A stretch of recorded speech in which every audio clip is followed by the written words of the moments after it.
하나님의 말씀 열왕기하 2장 19절서부터 22절까지 교독하겠습니다. 열왕기하 2장 19절서부터 22절, 제가 먼저 19절 봉독합니다. 그 성 사람들이 엘리사에게 고하되 우리 주께서 보시는 바와 같이 이 성읍의 터는 아름다우나 물이 좋지 못하므로 토산이 익지 못하고 떨어지나이다. 엘리사가 가르되 새 그릇에 소금을 담아 내게로 가져오라 하며 곧 가져온지라. 엘리사가 물 근원으로 나가서 소금을 그 가운데 던지며 가로되 여호와의 말씀이 내가 이 물을 고쳤으니 이로 쫓아다니시는 죽음이나 토산이 익지 못하고 떨어짐이 없을지니라 하셨느니라 하니 그 물이 엘리사가 한 말과 같이 고쳐져서 오늘에 이르렀더라. 아멘. 오늘 말씀은 물 근원을 고쳐야 합니다. 물 근원을 고쳐야 합니다. 라는 제목으로 같이 하나님 말씀을 나누고자 합니다. 오늘 본문에 나오는 이야기는 엘리사가 여리고 지방에 머물고 있던 어느 날 그 지역 주민들이 엘리사를 찾아와 이 지역은 경치도 좋고 살기도 좋지만 물이 좋지 않아 열매가 결실을 못하고 떨어진다라는 얘기를 했습니다. 그 말을 들은 엘리사가 소금을 물 가운데 던져 물을 고치고 그 이후로는 열매가 익기 전에 떨어지는 일이 없었다는 것입니다. 그래서 오늘 이 말씀을 가지고 우리에게 주시는 교훈이 무엇인가? 몇 가지로 찾아서 같이 은혜를 나누고자 합니다. 첫 번째, 문제를 발견해야 합니다. 19절 말씀에 나오죠. 그 성 사람들이 터는 아름다우나 아마 경치가 좋았을 것이다. 그렇게 볼 수 있어요. 터가 아름답다고 분명히 기록되어 있지 않습니까? 터는 아름다워요. 근데 뭐가 안 좋느냐? 물이 안 좋대요. 물이 좋지 못하므로 토산이 익지 못하고 떨어지나이다. 그러니까 경치는 너무 좋아요. 그런데 물이 안 좋으니까 이 열매를 맺기 전에 떨어진다는 거예요. 그러니까 무언가 문제가 생긴 거야. 분명히 환경도 좋고 여러 가지 여건도 좋고 보기도 좋은데 아름다운데 토산이 익지 못하고 떨어지니까 여기에 문제가 생겼다는 거예요. 곡식이나 과일이 익지 못하고 떨어지는 이유를 알고 있었다는 거예요. 왜 떨어지는지 본문 말씀에 기억되고 있어요. 여리고라는 것은 유대나라 여러 도시들 가운데 물이 가장 넉넉해서 숲이 우거지고 살기가 좋은 아름다운 도시입니다. 그런데 약점이 있었어요. 모든 게 다 여건이 맞았어요. 풍족했습니다. 보기도 좋고 물도 풍부하고 숲도 우거지고 정말 살기 아름다운 곳인데 하나의 약점이 뭐냐? 물이 좋지 못하다. 물이 안 좋은 거예요. 그 물이 어떤 성분을 갖고 있는지 모르겠지만은 그 물로 인해서 곡식이 연글기 전에 모든 과실이 다 떨어진다는 거예요. 물이 문제예요, 물이.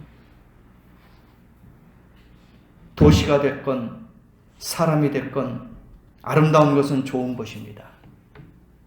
그래서 사람들이 들로 산으로 많이 놀러 다니잖아요.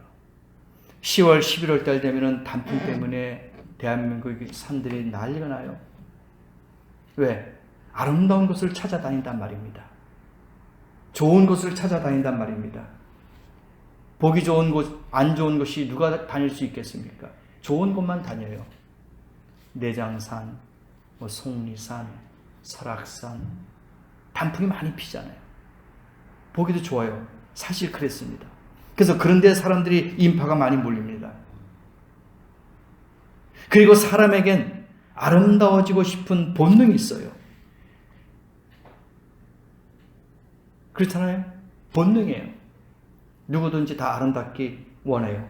누가 가르치는 것도 아닌데 2살, 3살만 돼도 이 여자 꼬마애들은 거울을 쳐다봐요. 참 신기하죠? 거울을 보면서 머리도 막 뒤로 넘기고 또 핀도 꽂고 그다음에 뭐 머리띠도 한번 해보고 뭐 거울 앞에서 진짜 막 흉내를 막 내요. 이거 왜요? 이게 본성이야, 본능이야. 예뻐지고자 하는 거예요. 꼬마애들이 어렸을 때 2, 3살짜리도 막 그래요. 지금 거울 보고 막 화장품 엄마 거도 발라보고 머리띠도 해보고 또 옷도 예쁘게 입어보고 거울 앞에서 막 패션쇼 한다니까요. 예뻐 보이려고. 이게 누가 가르치지 않아도 본능이란 말입니다. 그러나 얼굴만 예쁘고 옷치장만 한다고 해서 미인이 되는 건 아니에요. 그렇지 않습니까? 아무리 귀한 비싼 옷을 입고 아무리 깨끗한 것을 가지고 있다 할지라도 겉으로만 치장하는 것뿐이지 속은 더러운 썩어 있는 것이 많이 있다는 거예요. 우리가 과일 같은 채소 같은 것도 보세요. 겉은 말짱한 것 같아요. 근데 칼로 딱 잘라보면 속에 썩어 있는 것이 있어요. 우리가 그런 경험을 자주 할 수 있어요. 시장에서 요거 무가 좋은데 크고 튼튼한데 하고 사갖고 와서 딱 잘라보니까 썩어 있네. 감자나 고구마나 이런 것도 마찬가지예요. 분명히 깨끗해 겉은 아주 싱싱해. 근데 잘라보면은 썩어 있는 것이 있어요. 과일도 마찬가지예요. 사람의 마음도 이렇다니까요.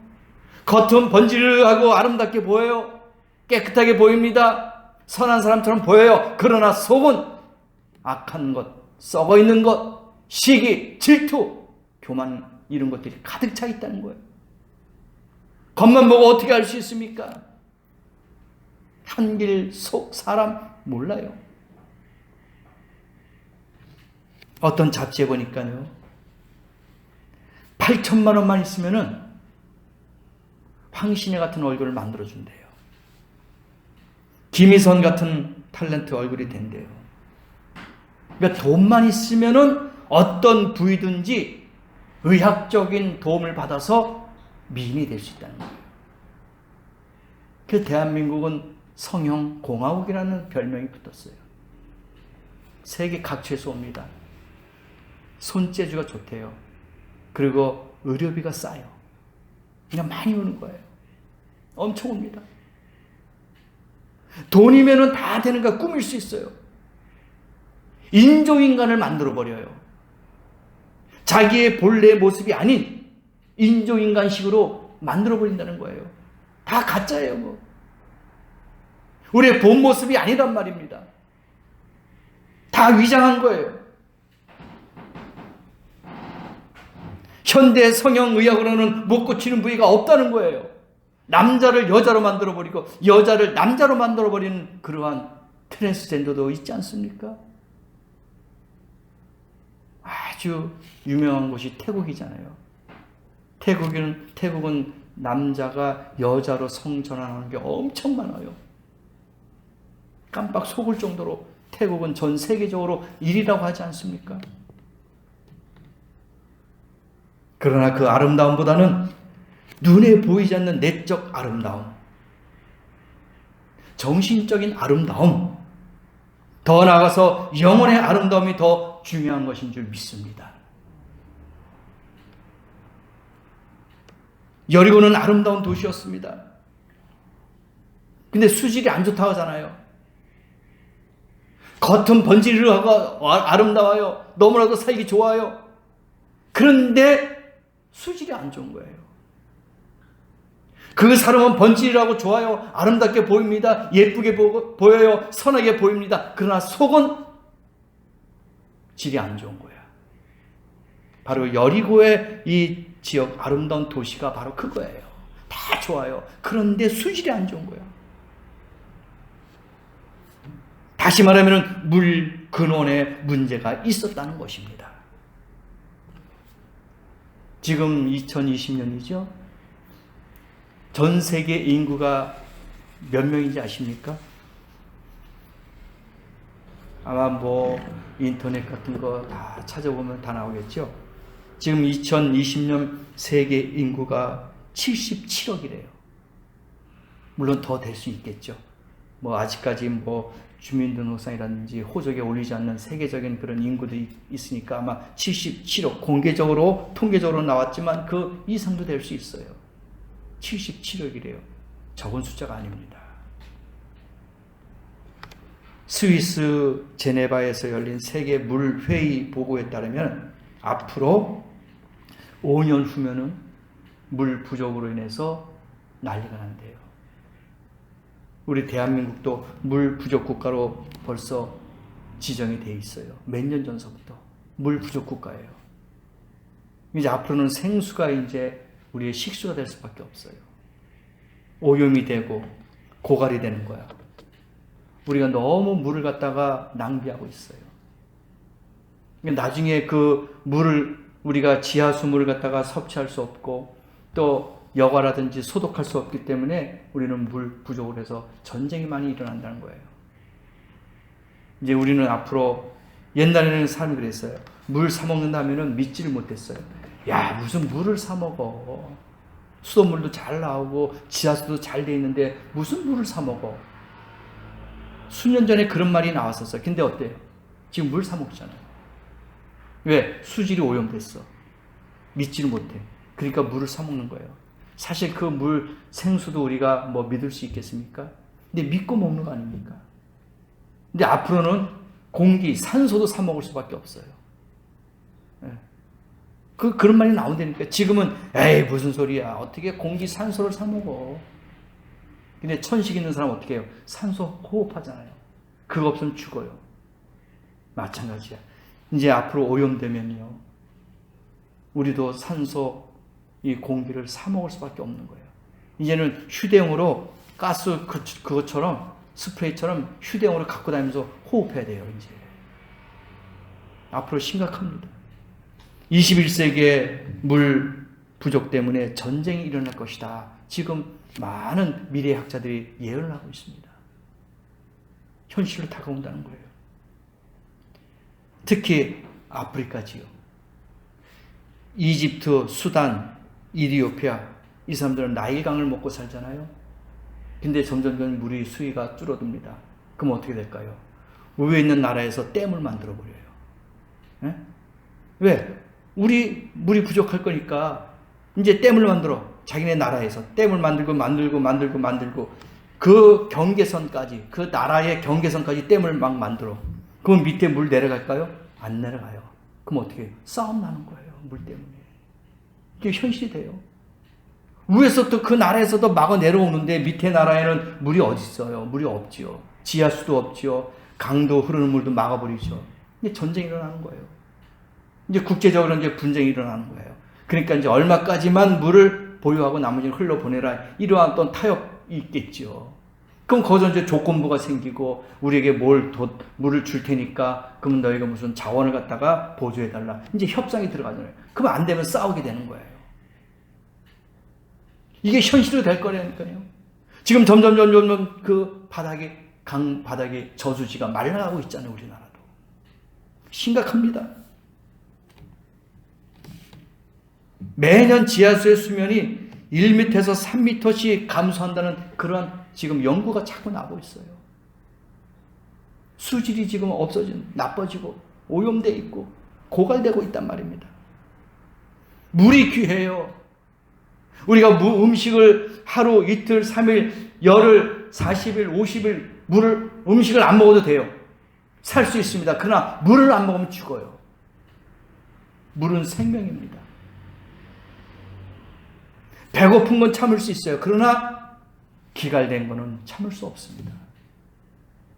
사막에서 음식을 안 먹어도 살 수 있어요. 그러나 물을 안 먹으면 죽습니다. 탈수 걸려요.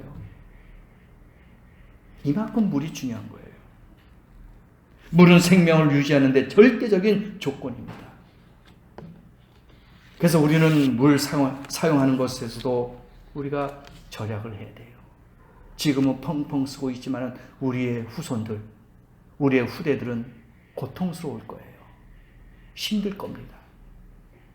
여리고의 문제는 본문에 보니까 물 근원에 문제가 있었고 그것을 발견하고 알았기 때문에 해결할 수 있는 길을 찾고 있는 거예요.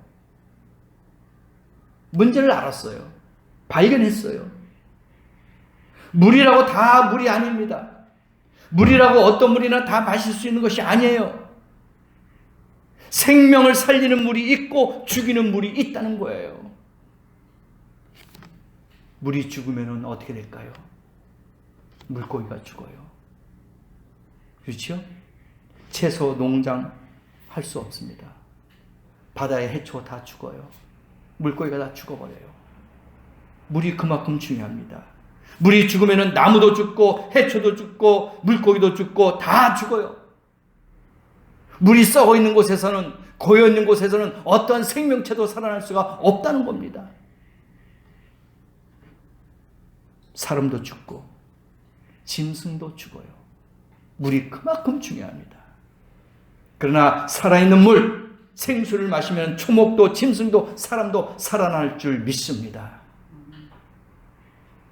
요한복음 4장 14절에 주님께서 말씀하셨습니다.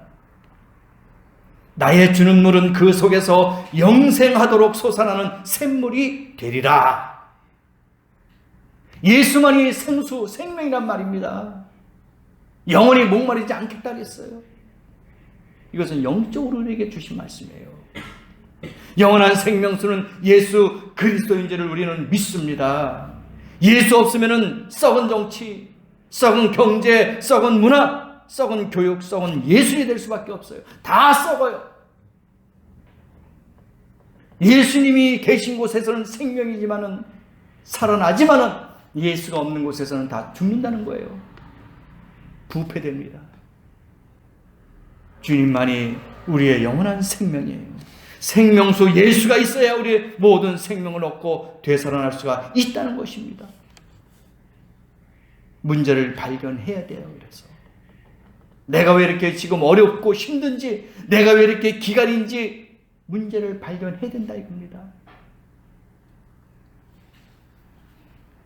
두 번째 보니까 엘리사의 처방을 살펴봅니다. 엘리사의 처방이 있어요. 두 번째가 엘리사의 처방이 있습니다. 엘리사가 세 가지로 처방을 주었어요. 어떤 처방이냐?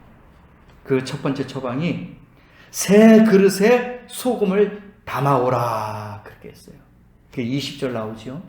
엘리사가 가로되 새 그릇에 소금을 담아 내게로 가져오라.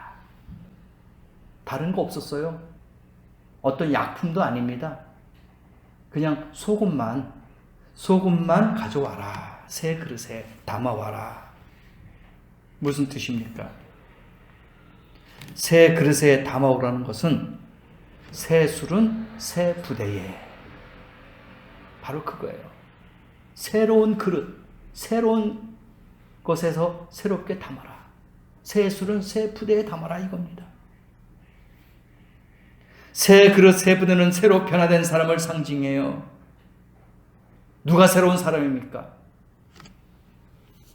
고린도후서 5장 17절에 보면은 누구든지 그리스도 안에 있으면은 새 피조물이다 그랬습니다. 그리스도 안에 있는 사람이 새로운 피조물이에요. 이런 사람들이 새로운 그릇이란 말입니다. 새 그릇에 담아와라. 이전 것은 지나갔으니 보라 새 것이 되었도다. 이전 것은 썩고 부패되고 오염된 것이지만 이제는 새로운 것으로 담아라. 새로운 사람이 되어라 이거예요. 우리가 예수 믿기 전에는 어떻게 됐습니까? 썩고 부패되고 냄새나고 얼마나 세상적으로 타락해 있었습니까? 그러나 예수를 믿고 나서 새로운 사람이 되었어요. 새로운 부대가 되었단 말입니다. 새로운 그릇이 되었어요. 그래서 새롭게 새로운 것을 담아라 이겁니다. 그게 하나님 성령인 줄 믿습니다. 성령의 충만함, 바로 생수 예수 그리스도인 줄 믿습니다. 사람이 변해야 합니다. 사람이 변해서 새 그릇이 되고 새 부대가 되어야 합니다. 그리고 새 그릇에다가 정치를, 경제를, 교육을, 문화를 담아야 됩니다. 새롭게 변화가 돼야 돼요. 옛날 그대로 있는 것에다 담으면 안 돼요. 헌 그릇에다가 담으면 다 부패되고 썩습니다. 새로운 그릇에다가 새로운 경제, 새로운 정치, 새로운 문화, 새로운 교육, 새로운 것들을 자꾸 담아내야 돼요. 우리의 믿음의 사람도 마찬가지입니다. 옛날 것 그대로 갖고 있으면 안 돼요. 새롭게 자꾸 채워야 돼요. 새로운 것으로. 우리의 새로운 그릇 아닙니까? 우리의 육체가. 그래서 새로운 것으로 자꾸 담아야 됩니다. 그래야지 살아가는 거예요. 정치권에서도 젊은 피를 수혈한다 그러잖아요. 정치인들도, 국회의원들도 이제는 새로운 사람들, 20대, 30대, 40대 자꾸 받게 되는 거예요. 우리나라에 최연소 국회의원이 한 명 있잖아요. 있어요. 정의당에 28살 여자예요. 한 명 있어요. 최연소야. 그러니까 그런 사람으로 자꾸 바뀌라 이거예요. 그러니까 정치가 그렇게 젊은 사람은 피가 이게 수혈이 돼야지만이 새로운 생각과 또 현대적인 감각으로 정치가 돼야 된다 이거예요. 그러니까 옛날 그냥 그대로 갖고 있으면 정치가 변화가 안 돼요. 사회가 변화가 안 됩니다. 그럼 나라가 힘들고 국민이 어려워지는 겁니다. 새롭게 변화가 돼야 돼요. 엘리사가 소금을 담으라고 했습니다. 소금은 절대적인 조미료예요. 전 세계 어딜 가나 소금이 없으면 안 됩니다. 사람도 마찬가지고 동물도 마찬가지고 물고기도 마찬가지예요. 소금이 없으면 다 죽어요. 그래서 소금은 금이에요. 금덩이란 말입니다. 그만큼 가치가 있는 거예요. 여러분 생각해 보세요. 황금 덩어리가 없어도 살 수는 있어요. 그러나 소금이 없으면 죽어요. 섭질된대요. 가장 중요한 겁니다. 절대적인 조미료 바로 소금. 소금으로 맛을 내지 않으면 음식은 먹을 수가 없어요. 모든 요리에 다 소금이 들어가요. 그렇죠? 생선할 때 야채를 저무를 때든지 또 아니면 딱 찌개를 끓인다든지 또 뭘 한다든지 전부 다 조미료는 이 소금이 100% 들어가게 돼 있습니다. 그만큼 중요해요. 소금은 또 썩는 것을 막는 방부제죠. 방부제입니다. 썩는 걸 막아줘요. 또 소금은 뭐예요? 치료제입니다. 그만큼 중요해요. 방부제, 치료제, 생명이다 이거예요. 이 중요한 겁니다. 그만큼 성경에 소금이라는 얘기가 많이 나와요. 예화로서 많이 나온단 말입니다. 마태복음 5장 13절에도 나와요. 너희는 세상의 빛과 소금이니. 분명히 마태복음 5장 13절에 기록했잖아요. 너희는 어떻게 세상의 빛과 소금이다 이거예요. 소금이 만일 그 맛을 잃으면 무엇으로 짜게 하리요? 그렇죠? 소금의 짠맛. 이게 없으면 무엇하겠냐 이거야. 만약에 짠맛을 내지 못하면 어떻게? 바깥에 버린다 이거예요. 그래서 사람들에게 밟힌다 이거예요. 이게 뭐냐? 너의 소금 역할을 하지 못하면은, 사명을 감당 하지 못하면은 세상 사람들에게 조롱거리가 된다 이거예요. 그러니까 우리가 빛과 소금이라고 우리가 믿는 사람이 그러잖아요. 세상에 나와서 빛과 소금이 되라. 근데 그렇게 못하면 어떻게 해요? 세상 사람들에게 질타를 받고 손가락질 당하잖아. 이번에 코로나 그 사건 때문에 8월 15일 그때 어떻게 됐어요? 막 전파돼가지고 기독교가 욕을 얻어먹고 세상 사람들에게 그냥 손가락질 받으면서 조롱거리가 되고 핍박과 조롱과 업신명을 다 받고 있잖아요. 하나님 영광 가리잖아요. 왜? 빛과 소금의 역할을 못하고 있었거든요. 원래 교회라는 게 빛과 소금의 역할을 하는 그런 우리가 기독교인데 그걸 못하고 있었잖아요. 그래서 소금이 짠맛을 잃어버리면 어떻게 되냐? 이건 필요 없는 거야. 그래서 사람들에게 밟힌다 그랬어요. 바깥에 버려서 밟힌다. 밟힌다는 게 뭐예요? 조롱당한다는 거예요. 무시당한다는 겁니다. 가치가 없다는 거예요. 그게 마태복음 5장 13절에 분명하게 기록하고 있지 않습니까? 그래서 우리가 맛을 잃어버리는 소금이 되지 마십시다. 저와 여러분은 세상에, 이 지역에, 이 동네에, 또 우리 가정에, 우리 일터에서 소금의 역할을 하는 성도가 되길 원합니다. 맛을 잃어버리면 분명히 조롱거리가 돼요. 업신여기를 당합니다. 분명한 소금이 되야 되는 겁니다. 썩는 것을 막는 성도가 되길 원합니다.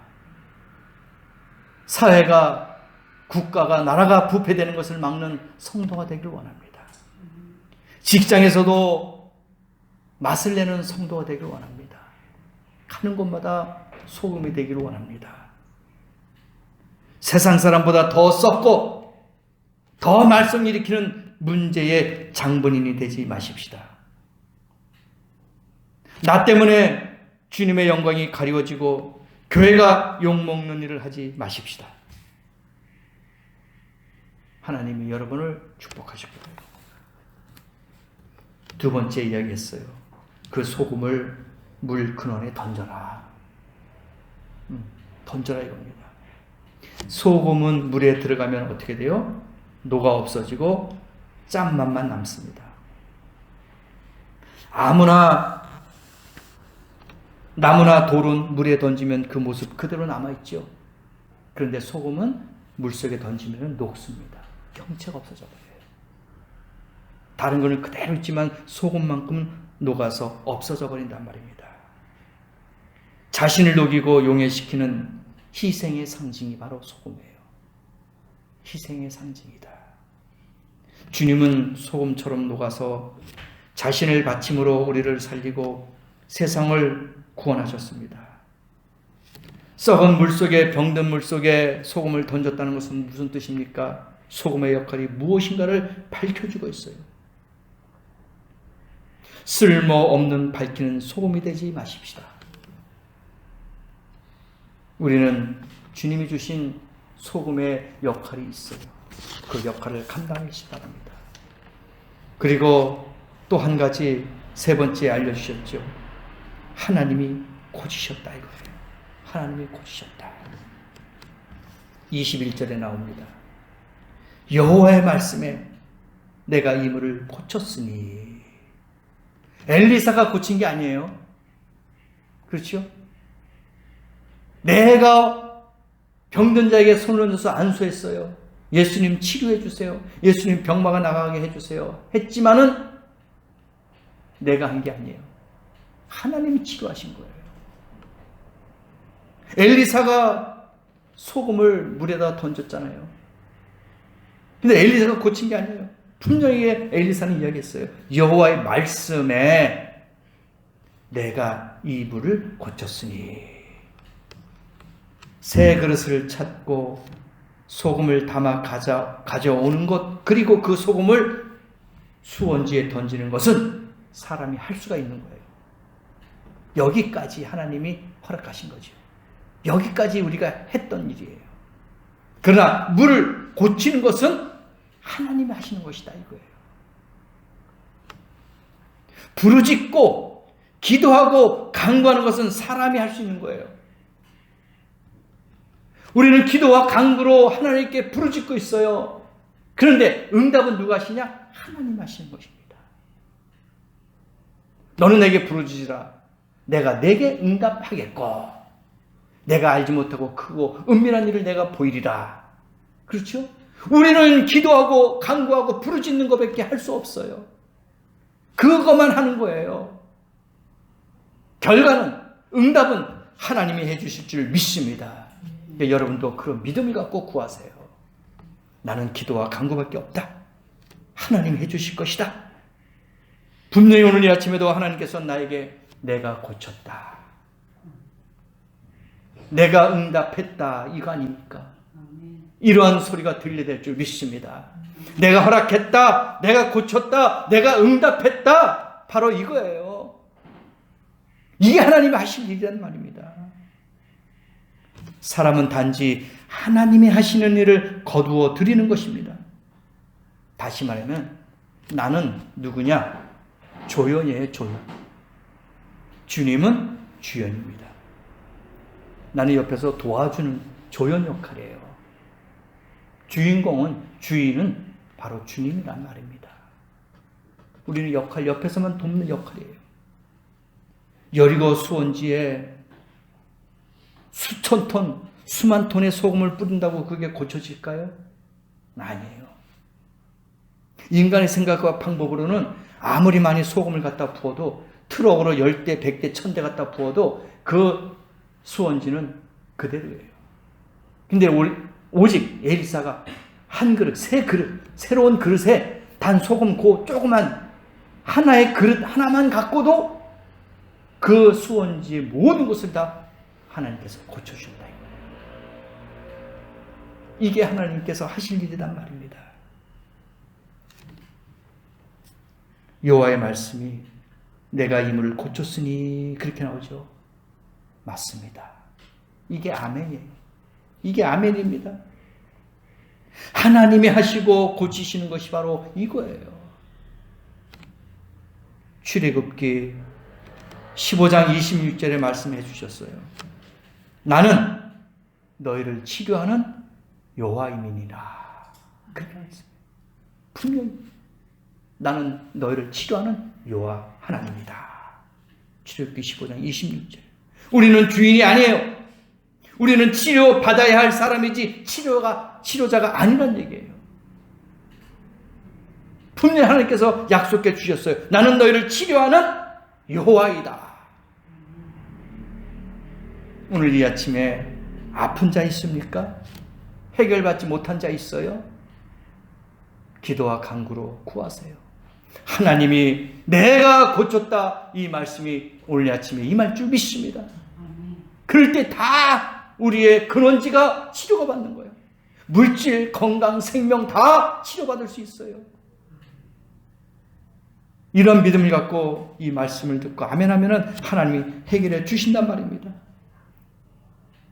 결과 한번 보세요. 21절에 다시는 죽음이나 토산이 익지 못하고 떨어짐이 없을지니라. 네? 분명히 말씀해 주셨죠. 다시는 죽음이 없겠다. 토산이 익지 못하고 떨어짐이 없을 것이다. 22절에 보니까 그 물이 엘리사의 말과 같이 고쳐져서 오늘날에 이르렀더라. 하나님이 고치니까 토질이 좋아졌어. 물 근원이 고쳐졌어. 그러니 모든 열매가 잘 돼요. 모든 곡식이 잘 돼요. 모든 가축이 잘 됩니다. 사람도 살아납니다. 이게 하나님의 기적이에요. 이게 하나님의 응답인 줄 믿습니다. 물 근원이 고쳐지니까 다 살잖아요. 나도 살고 너도 살고 가축도 살고 식물도 살고 모든 것 다 살아났어요. 오늘 이 아침에 하나님이 저와 여러분의 근원을 고쳐 치료할 줄 믿습니다. 다 회복될 줄 믿습니다. 어떤 사람이 계속 기침을 하기 시작합니다. 감기라고 생각하고 감기약을 먹었어요. 근데 1년이 지나도 낫질 않는 거야.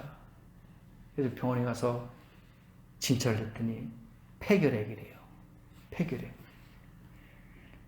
눈으로 사물을 보면 둘, 셋으로 보이는 사람이 있었습니다. 안질이려니 생각하고 안약만 넣었다가 어느 날 병원에 가서 진찰을 했더니 뇌신경에 문제가 있었습니다. 코가 막힌 사람이 코끝에 연고만 바르다가 병원에 가서 진찰을 받더니 축농증이래요. 이게 무슨 말입니까? 다 원인을 모르고 지금 하고 있는 거야. 원인을 알아야지 치료가 된다는 거예요. 원인을 모르니까 이상한 방법을 찾고 취하는 거야. 우리 예수 믿는 사람 아닙니까? 우리가 이상한 세상적인 방법을 하면 안 돼요. 육신의 생각 갖고 있으면 안 돼요. 방법을 찾아야 돼요. 원인을 찾아야 돼. 아, 이거구나. 그럴 때에 하나님이 치료해 주시고 응답하시는 거예요. 다른 곳에서 찾으면 안 된단 말입니다. 연고만 바르고 안약만 놓고 약을 복용한다고 치료가 됩니까? 아니에요. 원인을 알아야 돼요. 그래야지 거기에 맞는 적절한 처방이 되는 거예요. 우리에게도 영적인 문제가 있습니까? 다른 방법 없어요. 예수 앞에 나와서 기도하고 무릎 꿇고 말씀을 듣고 찬양한다면 하나님께서 치료해 주신다는 거예요. 방법은 있잖아요. 원인을 알잖아요. 그래서 우리는 세 가지 면에서 원인을 찾아야 됩니다. 첫 번째가 하나님과의 관계가 잘못된 것일까? 이게 하나의 방법이에요. 내가 하나님과의 잘못된 관계를 지금 갖고 있는가?